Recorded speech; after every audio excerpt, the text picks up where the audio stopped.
I'm excited to welcome you to the Writer Center's virtual craft chat series, where we talk with writers a little less about what they wrote and a little more about how they wrote it.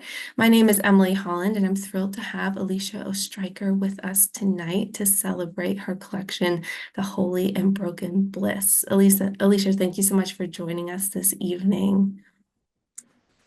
Thank you, Emily. This is so exciting because I know that Poet Lore is the oldest such organization in American history. And also because all the questions that you have sent me that you wanted me to think about are so extraordinarily exciting as questions that I could talk about any one of them all night. Well, thank you. No, it's a thrill to be here this evening and with such a vibrant crowd. So I can't wait to start asking those questions. Before we dive in, would you read a couple poems for us from the collection? Okay. Of course, when you asked that, let's have 2 or 3 poems, I thought of 5 or 6. The whole title of the book I'll be talking about is The Holy and Broken Bliss, Poems in Plague Time. And it was written in 2021 and 22, essentially, revised a little bit more after that. But it's a book written in plague time, and by plague in the book is meant both COVID, which we all lived through and suffered through, and the plague of illness in our society, the illness of the body politic, you might call it. And at the same time, it is a book about aging and facing what comes after aging. And it is interwoven with poems about what I was living through during those years, which was a long marriage of 60 plus years. So that's an introduction. And I'll just read a little bit from that book. The Holy and Broken Bliss.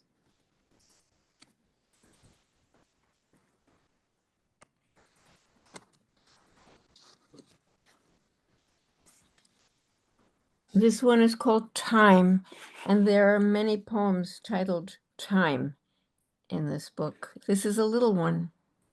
Time is like a twisted arm.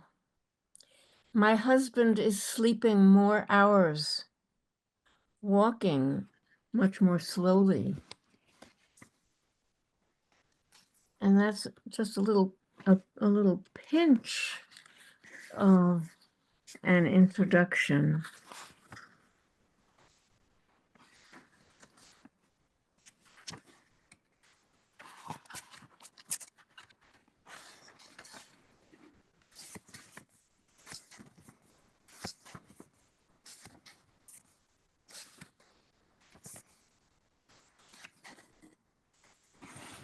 Time, another poem, somewhat longer. And there are several poems in this book entitled Time. Time goes by, day trailing day. It passes me by and somehow fades like a stealthy black cat, like an old scar, like a recently cleaned express subway car lit up boldly inside. There it goes, loudly clacking, gradually passing the local subway car covered with graffiti in which I sit sighing, watching golden windowed time slide by. Both trains move.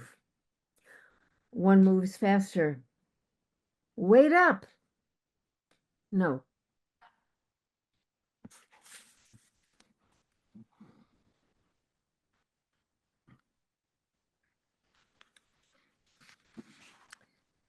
then this is specifically about that period in America's history, double plague.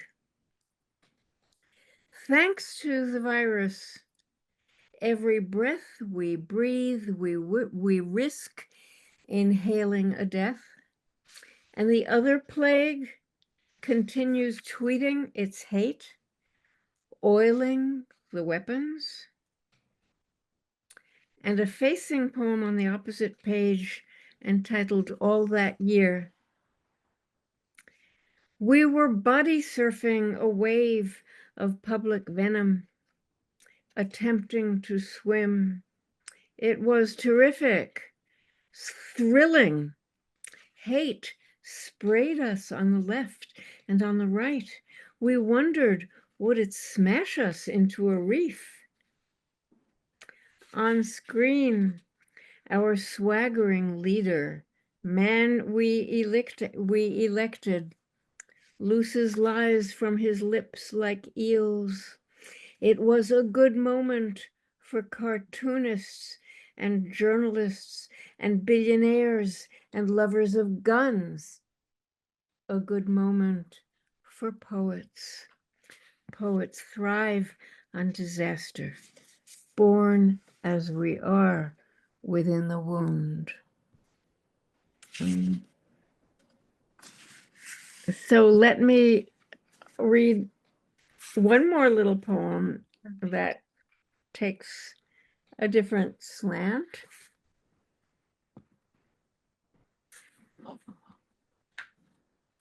Late winter in plague time. We permit ourselves a walk every day. We believe outdoors is safe. We remove our masks, and the trees in Riverside Park are so individual. The curved or abrupt swerves of their boughs appear to demonstrate free will in cahoots with biology. So then one day, crossing the street to the park, something in the air, not wind, not fragrance, brushes against my body, surges like breakers from the row of leafless sycamores. What can it be? It must be the sap rising. Yes, today must be the day the sap begins to rise, exciting the trees so that their bodies emit waves of a chemical science cannot yet name, which my own body can sense, even in the midst of winter, even in the midst of plague. So that's a start. Thank you so much. And I really appreciate how you read a couple of the time poems and really gave us an idea of sort of the themes of the collection, which I'm sure we'll be talking about here. So thank you so much. Briefly, before we get into questions, could you just give us a little bit about who you are? Well, I am a poet and critic, born a New Yorker, lived for 50 years in Princeton, New Jersey, and taught at Rutgers University. I think I was doomed to be a poet because my mother wrote poetry and read or recited poetry into my infant ear from the time I was born. And that would have been Shakespeare, Robert Browning, things like that. I wrote poetry from the time I was a little kid and on through school and graduate school. But some of you might be interested to know that I never called myself a poet. though I was writing poetry and Mm. ultimately publishing poetry from the time I was in graduate school. I got a PhD at the University of Wisconsin, and it was a PhD in English literature, not in poetry, but I and some other of us crazy academics were writing poetry all the time anyhow. But I never called myself a poet because that would have seemed too ambitious. Mm. And I never said the words, I'm a poet, until I had already had a book and a couple of chapbooks published and went to an artist's retreat where uh, you had to go to breakfast and there were 30 people at table, and you had to say what your name was and what you do, and this was at McDowell Colony, and you can't say I'm so and so's mother. You can't say I'm so and so's husband. I mean, you can't say you can't say I'm so and so's wife. You can't say I teach English, all of which would have been true, but at Mm. McDowell Colony, to 30 people sitting around a table where everyone was a poet or a novelist or a musician or an artist or a playwright or a composer. You couldn't say any of those things. So to those people, I had to say, I am a poet. Mm. And that was the moment where it started to seem true, that was my identity. Mm. Wow, that's a beautiful story. And I, in the beginning of that story, you said you were doomed to become a poet. And I think it's Elizabeth Bishop who says there's nothing as embarrassing as being a poet, right? There's something about that I think many of us here can identify with and grapple with in our own way too. So thank you so much. Absolutely. And if you're sitting on a plane and the person sitting next to you asks you, what do you do? And you say, if you take a deep breath and you say, I'm a poet. Well, they look embarrassed. Typically, oh dear, that was the wrong answer.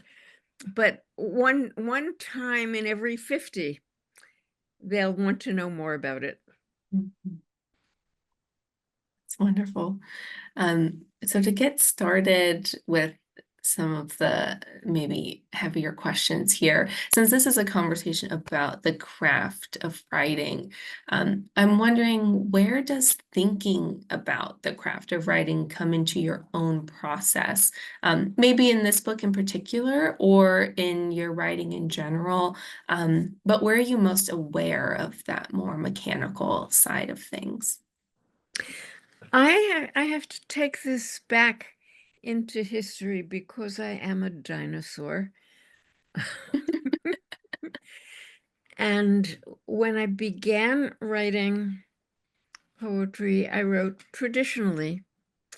I wrote in meter and stanzas and rhyme because that's what I knew back then in the 40s and the 50s. And that's what I thought poetry was. And I wanted to be some kind of combination of John Donne and George Herbert and and so on and so on. W.H. Auden. They were all male poets, and they were what I knew and admired, and I wanted to be like them, and I wrote very traditionally, right up until the point where when I was in graduate school, I had a couple of friends visited me This was in the early 1960s. Many of you here were not born then, but I was in graduate school, and two guys who were my friends and were poets visited me and ganged up on me. I, who wrote in meter traditionally because that was the right way. And they said, "Why don't you write as if you're living in the 20th century?" And I felt attacked, and I felt betrayed, and I was hurt. And after they left, I thought, well, what they want, it's easy. Anybody can do what they want, right? Like you're in the 20th century. So I wrote my my first poem in free verse, which it was then called, which I no longer call it. I now call it open form. Mm. I wrote my first poem in open form, my first couple of poems, thinking I can do that. Anybody can do that. It's nothing. And I found myself writing differently Mm. from what I had ever done before, because writing like that, suddenly, remarkably, I found myself writing about my family, which I had never done. Mm. Oh, so there's something to it after all. And so I won't say I never looked back, but when my skills as a writer of traditional poetry became the background for my experimental life as a poet using what I call open form. Um, everything changed and opened. Mm. So I think about this all the time. I have certain skills developed from when poetry meant what poetry in English had meant for 400 years. And then I have my experimental self, which is like a jazz performer, where the whole point is you are experimenting. Um, every line you write has is like a jazz solo. It has to come out of the line you just wrote, and it has to lead to the line you are next going to write, but you don't know what it is yet. Mm. You have to rely on your intuition, and it has to be beautiful, and it has to be art, but you don't know in advance what it will be, except that it's unacceptable if it's not beautiful. Mm. Now, I don't know how much of a help that is, but jazz improvisation is now really my primary model, except I bring all the older skills. Mm. Does that make any sense? Yeah. Yeah, I think leaning into that ability to embrace a change of style is something that I'm always thinking about as we grow as poets and as we take what we know and then sort of transform, right, and adapt and experiment.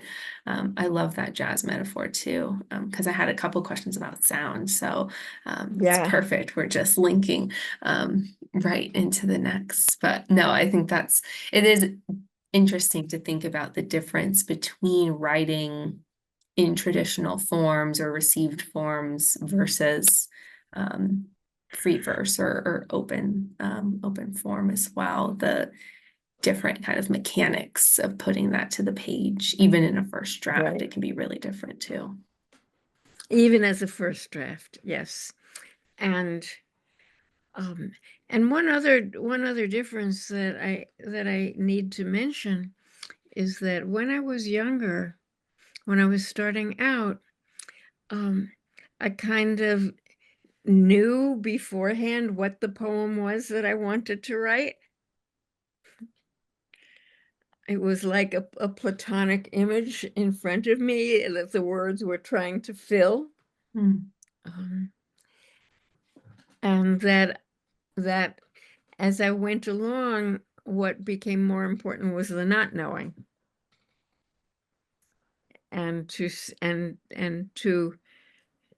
take something that came and see where it wanted to go, because and here I'll give you what for me is a mantra Mm. as a poet, and it comes from D.H. Lawrence, who is best known, of course, for his novels, but who was also an incredible poet, and an unbelievably incredible poet who should be read more. Mm. And it's the beginning of a poem of his about being a poet, in which he says, not not I, but the wind that blows through me. Mm. And everybody here, if you take nothing else away from this hour, take that line. Take that line. Not I, but the wind that blows through me. And to trust it, Mm. to trust what asks to be written. Words that come, write them down and see what comes after them, and then what comes after that, and what comes after that. And that has been my policy for decades now.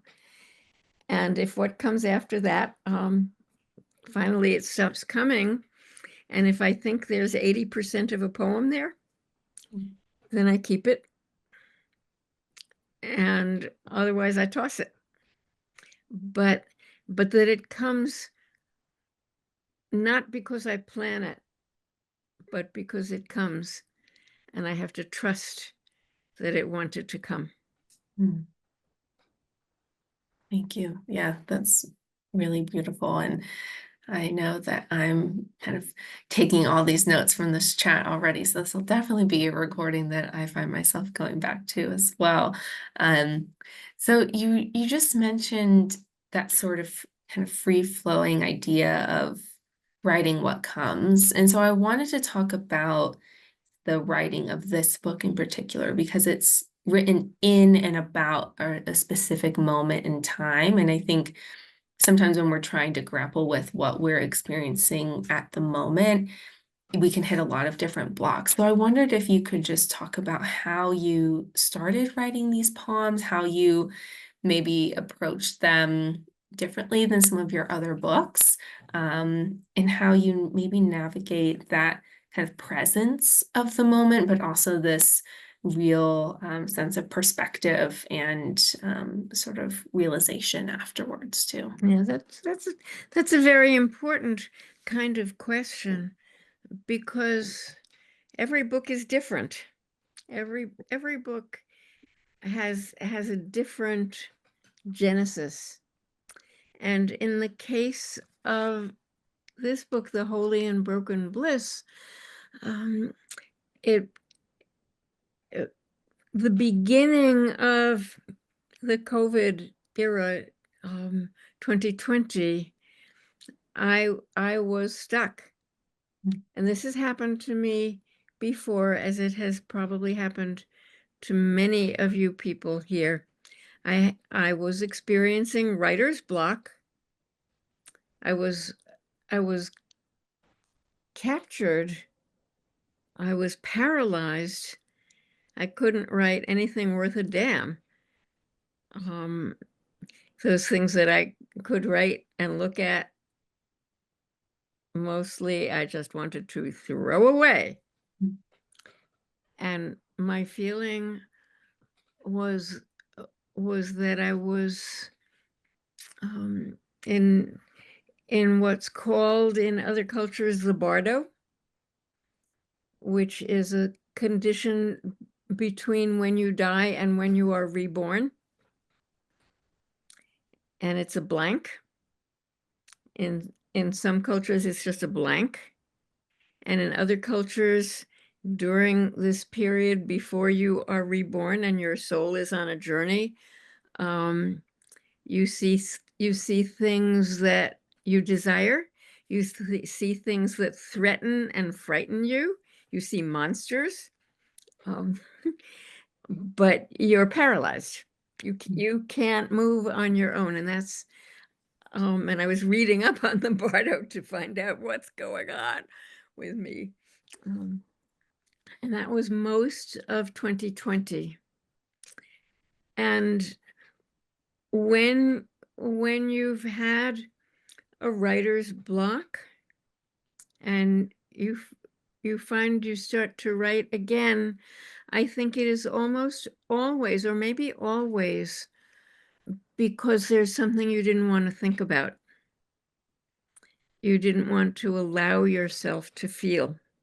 You didn't want to allow yourself to say. And that's important, that you can be censoring yourself, and that's called writer's block. And that was the case, I think, in my case. In this particular book, though, it has happened more than once that there were things I didn't want to write about, and therefore I was blocked. But it doesn't do any good just to tell yourself there's something under the rock and I don't want to turn the rock over. It has to just happen. You can wish it to happen, but it has to just happen. And in the case of this book, it was that I needed to be writing about death.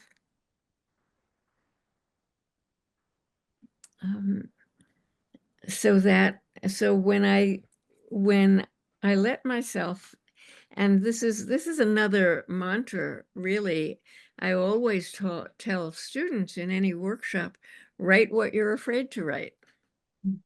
But of course, if you are censoring yourself, you don't know that you're afraid to write it. But then maybe a little bit you do, and then you can, and then you do. But in the case of this book, I think what happened in the middle of 2021 was that I started writing about death. And this is not a poem that I read at the beginning of this session, but I'll just do this fast because it's very short. And this is the first poem that I wrote for this book. I cannot do this in prose. Words gone back where they came from. It is not a joke. What is lost will not return. It will not happen all at once, but it will happen. It will happen over time.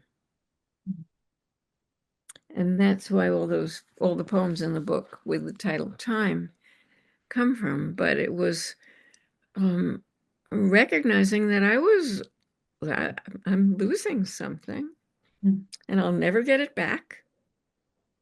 I don't name it life. I call it words here. And it's also words.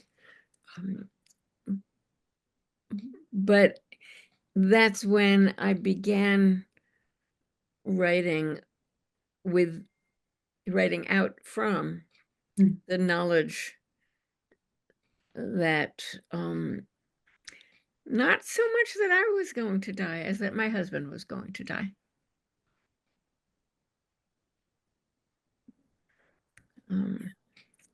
So, you never know what it is that you've been burying until it starts to stick its head up. But in this case, it turned into this very simple but yet mystical language. words gone back where they came from. Well, where did they come from? Mm, Um, and and released a group of poems of very short lines with a lot of space around them, with a lot of mhm, silence around them. And the silence is meant to be understood as all that is not being said, mm. but being intuited.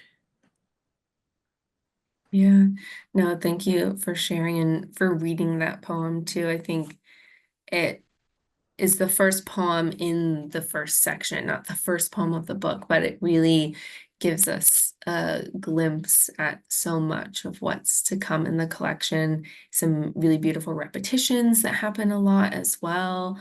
And I love hearing that poem out loud because there's so much texture to the sound. But the Thank you. title of that Thank poem you. is I Cannot Do This in Prose. And I feel like immediately that title makes us think about the possibilities that we have with poetry. So, what does poetry offer you that Yeah. you can't do in prose? Yes. And I hope this is meaningful to other people also, that um, that prose explains. This is how Mm, I write prose also, and I try to make it readable and beautiful, just as I try to make poetry readable and beautiful, but it's really different. mm, um, Prose explains and poetry penetrates. mm, um, poet Prose tries to nail things down and get across, and po- poetry poetry, at least in the kind of poetry I was trying to write at this time, poetry floats mm, in an aura of silence, of what is not being said but needs to be felt. And the the lines, the words, the sounds, the rhythms of poetry are asking you to experience not only what they say, but what they do not say. mm. That's not what prose does. Does that make sense? Um, Yeah. Poetry floats in a sea of silence, and the sea needs to be experienced also. But another way of putting it is that, and I talk about this when I talk about Emily Dickinson. Mm, um, Poetry is a grenade. It's really small, but it explodes. And it's like prose is all there already. Poetry is not all there. mm, Poetry is what makes more of all there possible within the reader. mm, And it's not exactly like saying poetry is hints, but like saying poetry is like touching a chime mm. that then will reverberate beyond the words. I, I don't know if that makes sense or not, but I hope if everybody who is here today is a poet, they'll go, yeah, I am. We know that already. Thank you. No, that's beautiful. And I see some good comments in the chat too. So I think it's Good. resonating with a lot of So us. the idea that poetry should make you feel, and especially in this book, um, that the poetry in this book should make you feel as if it is surrounded by an aura of silence. Mm, it's beautiful. And I think, you mentioned that space on the page, and for folks who have the book already, you've probably seen there are so many poems here that not only utilize different kinds of spacing on the page, but also really short lines, right? We're just kind of feeling that silence around the poem. Some of the poems you read that were shorter as well, we can really feel that, which I loved that kind of experience of those gaps between the language and then what we're able to put together. Yeah. And that knowledge probably comes to me from something that ancient rabbis said about Torah, about the Bible, that the Bible is black flame written on white flame, black fire written on white fire, and white fire is the silence. Mm. Thank you. I think I'm going to pop into the chat window because I know some folks Okay. have been asking some questions. So first question from Shaheen. First, wanting to thank you for starting the US1 poetry workshop. And the question is whether community is a significant part of your craft or how community functions in your personal writing life. Well, it certainly was important to me. I did write as a solo person all through my school years.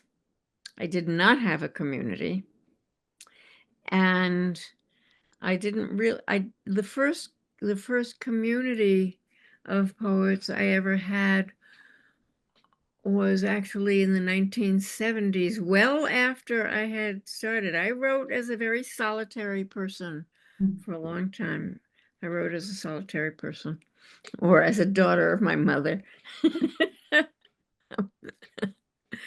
Um, but I think it was 1974, I had a sabbatical in Berkeley and belonged to the Berkeley Poets Co-op, led by Charles Entrican, who has just died and who was a wonderful host for a poetry group, because we would come once a week and sit on his floor in Berkeley and drink wine, and anyone could walk in. It was, and you can imagine Berkeley in the 1970s, a lot of weird people would come by.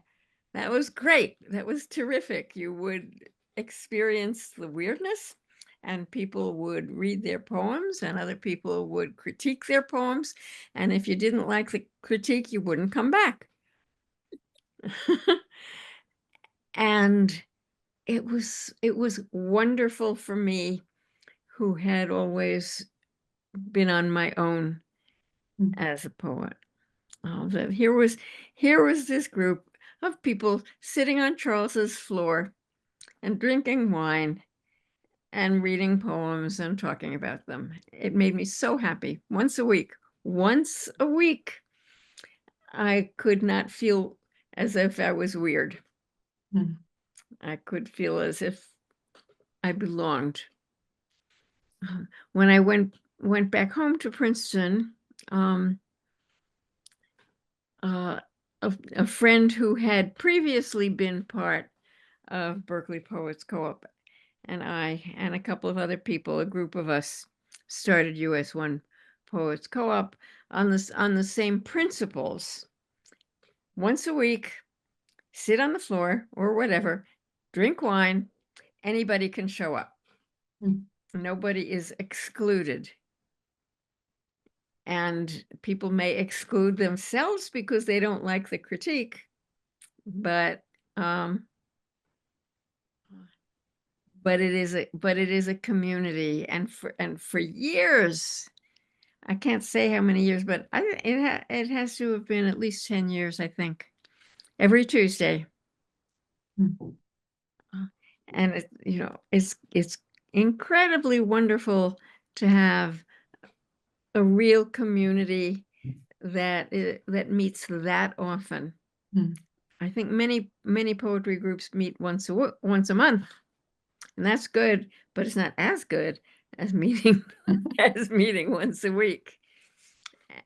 and I learned in US1 to listen to what everybody said and to listen deeply to, and I recommend this to anybody in any poetry workshop, any poetry community. Listen to everybody, but listen most to the people who, when they are critiquing other people's poetry, not yours, you agree with them Mm. when they're talking about other people. Then when they talk about you, you are more likely to take them and whatever they say about you seriously and not Mm. dismiss them. Does that make sense? Yeah. So I learned how to do that because people, um, people can have a lot of different opinions, but you want to value the opinions of people whose opinions you value in other contexts. Yeah, no, that's great advice. I think too, that does become a danger, especially for young poets, when you want to listen to everyone's advice, what everyone's saying, and then it becomes everyone. You can't do what everyone wants you to do, Yeah, right? I've seen that happen, and it's really wrong. You have to pick who are the people who are your kinfolk. Yeah. Exactly. No, that is such good advice. Wonderful. Thank you. There was another question about revision, which I always love talking about revision. So I wondered if you could talk a little bit about how you approached revision for this book, maybe what challenges you had, and just a little bit about your revision process. Sure. Um, I have always revised, although I confess when I was starting out and for many years, everything had to be revised. Everything went through many stages, but I did get to the point on the way on the way to becoming a dinosaur. Sometimes getting poems that just fell out of heaven and into my pen. Um, and of course, those are the ones I love the most Mm. when they appear and they are a gift and a blessing, and there they are, and I don't have to do a thing. But of course, I'm the funnel through which they came, not anybody else. But revising has in fact always been important to me, and uh, over the years I revise and revise and revise and revise. A week, a month, 6 months, 6 years, whatever, until it feels right. How do you know when it feels right? Everybody always asks that. Mm. When does a poem feel finished? And many people say a poem is never finished. It's just over. You get tired of it. But I do have a sense of what I'm trying to do when I am revising. And that has it always has to do with craft. Um, and it always has to do with trying to make the poem be musical, Mm. trying trying to make it sound right. How do you know what's right? You don't know until it gets there. And then um, do you know the feeling when you have a very well-made box Mm. and you close it and it kind of quietly clicks closed, and a poem can do that also. It can click closed, um, which doesn't mean necessarily that the ending is a closed ending. The ending can be an open ending. Mm. It can be a question. But when I feel that sense of there it is, it's always one of two things.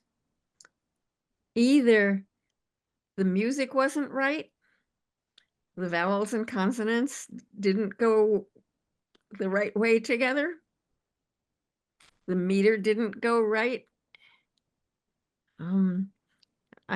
I needed a trimeter where I had a tetrameter or something. Um, or here's a place where I need a metaphor and I don't have the metaphor. And God damn it, I need a metaphor here. I need a metaphor. I need a metaphor. And until I get that metaphor, and you can't get it by wishing for it, you can only invite it. That's the thing with metaphor.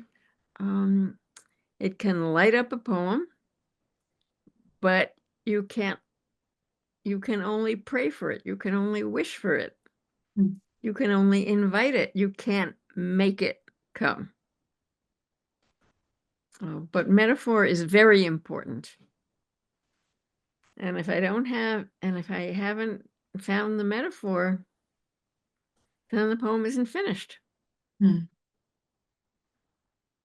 Thank you. Yeah, that process, I think you mentioned too, just that sense of intuition, and that's come up in a couple of other answers, that kind of trusting yourself to know when the poem is complete or what the poem needs. And sometimes it does take a lot of time or returning to a draft to really figure that out. But I love those focus points, Yeah. music and metaphor. Yeah. And another piece of it, which is less identified as craft, is, did I say what I really mean here? Did I actually nail it, or did I just plug in a word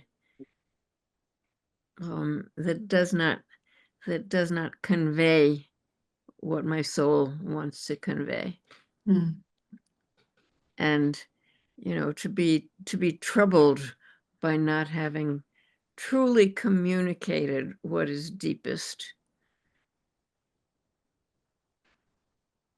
Yeah, that's really important too. Wonderful. Thank you.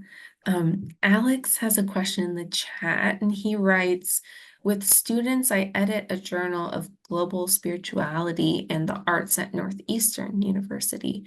Could you share with us more about what mysticism, spirituality, and Judaism mean to you and your work? Oh, give me a break. Could I? Let's see. In 3 words or less. I know our audience always has the harder questions. Of course they do. The better questions, the best questions. You can have spirituality with or without God. And I have to say, my own background is, I'm a 3rd generation atheist socialist Jew. And when I say that to an audience, it's hilarious because because half the audience, when I say I'm a 3rd generation atheist socialist Jew with grandparents who came over around the turn of the 20th century, half the audience will look puzzled, and half the audience will go.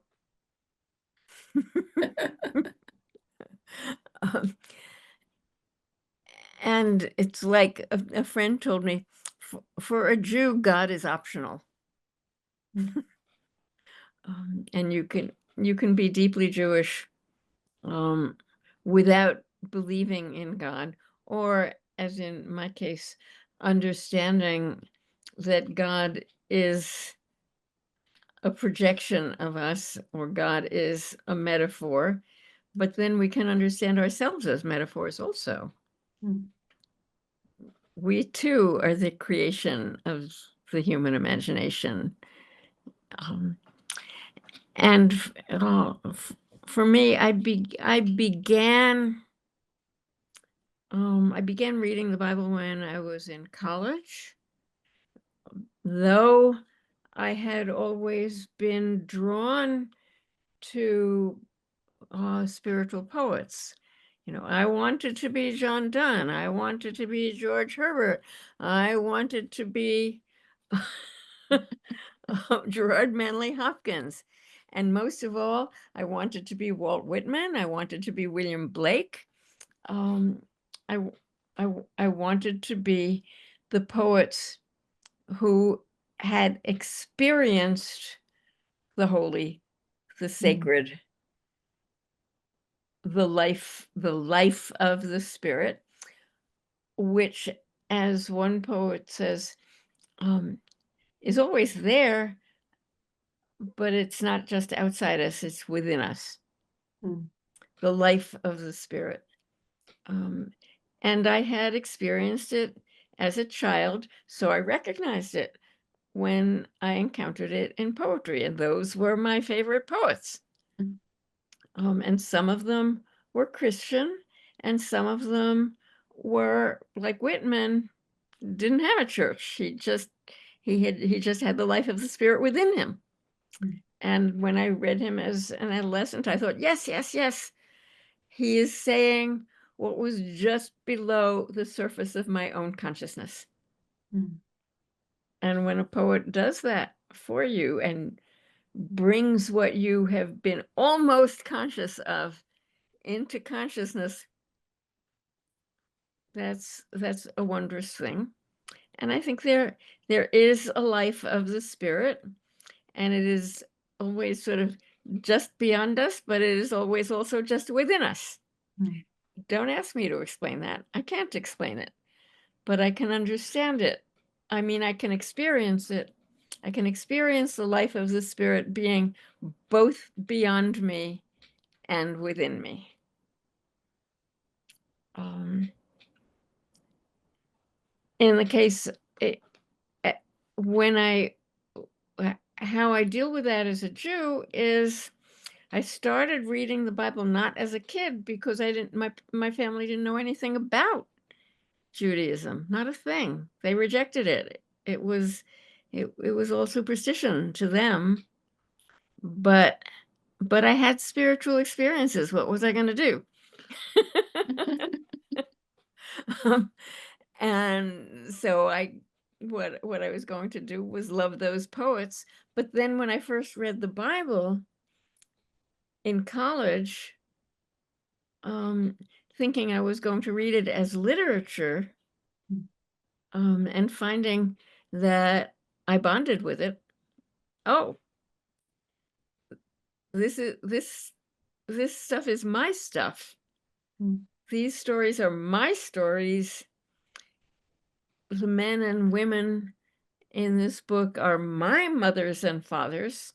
This God is my God, whether I like him or not. And sometimes I do, and sometimes I don't. And I can wrestle with him, mm, with the being that I find in that book. So that when I was in school, that's when the Bible started being important to me. And I bonded with it and wrestled with it at the same time. mm.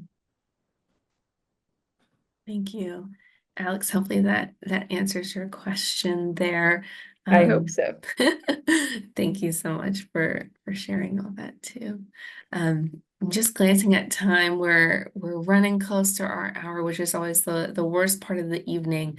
And you've given us so much sort of wonderful advice this entire conversation. But what is your go-to craft advice?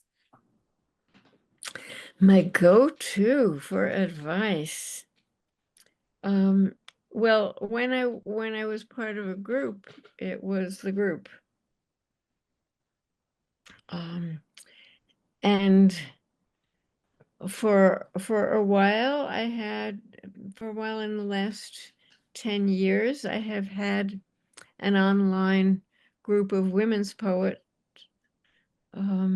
I can't remember how we got formed, but it was something happening from after a conference.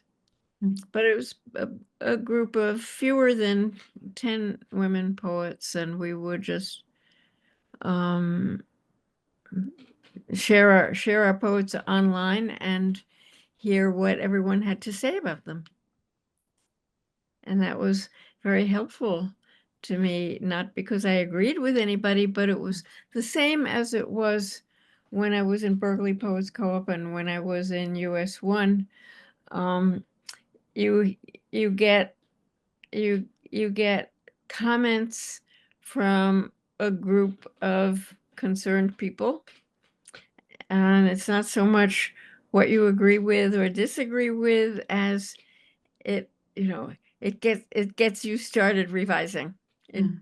it revs you up because there they are and they care, and that gives you extra energy.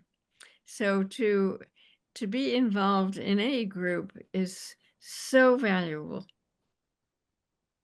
Wonderful. I think that's a beautiful way for us to end tonight with this group. So thank you, Alicia, for sharing your wisdom, your poems with us this evening. And thank you to our audience for your questions and your amazing enthusiasm in the chat all evening.